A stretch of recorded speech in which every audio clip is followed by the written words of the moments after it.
Welcome back to my backyard snack yard. We're out here in my October garden where my very big cherry tree and other trees too have been dropping lots of very colorful leaves, and I like to collect them and sort of cover the flower beds with them because not only does it feed the plants and trees and shrubs, but it also helps protect them from cold and frosty nights. And when I have covered all the beds, if I have anything left over, I do tend to collect them and bag them up or put them into my compost barrels. But when I do bag them up, I can see the more immediate results. I've actually just opened up a bag I bagged up last year, and here it is. This bag was completely full at this time last year. So this compost, this leaf mold, is just a year old, and look at it. It is so crumbly and beautiful. And you can see there's even a snail in it. There have been lots of creatures crawling in and out because when you do bag up these leaves, it's really important to poke lots of holes in the bottom just to get oxygen in there, but also to let little bugs and creatures that might have been hiding in the leaves be able to escape and crawl in and out. It also allows worms to get in there if they want to, or anything that wants to sort of have some protection during winter can just get in and snuggle down in sort of like a mattress you made there. I've actually seen, if you don't want to use plastic in your garden, which, I mean, I used this really old bag, so reused it, but I'd rather not have to use plastic anyhow.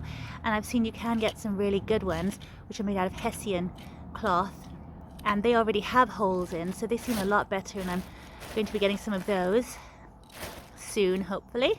But I also tend to collect the leaves and feed my worm farm with them because they really like them.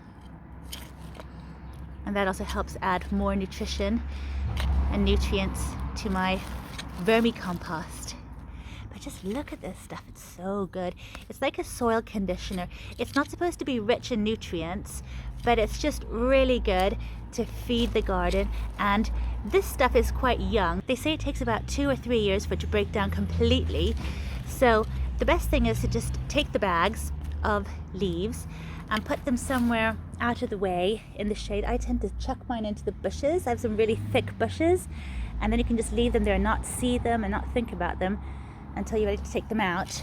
And I do tend to take mine out after a year because I think they're rotted down well enough for me and for my purposes. But if you want to have them completely, really, really perfect, you could leave them for even longer. See, there's still quite a bit of stuff in there. But yeah, it does look really, really good. I think the color is a bit deceptive too because it's actually really, really black. Really lovely. So because this isn't completely broken down, it's just a year old, I can use it as a really good mulch, and it will sort of help suppress weeds and slowly help build up the soil and improve it. And I have some really poor soil which really could use a lot of building up. So it's going to be really, really useful. So if you have some beautiful fallen leaves in your garden, I would highly recommend getting out and using them because they are really known as gardener's gold for good reason. Thank you so much for watching, and I'll see you next time. Bye for now.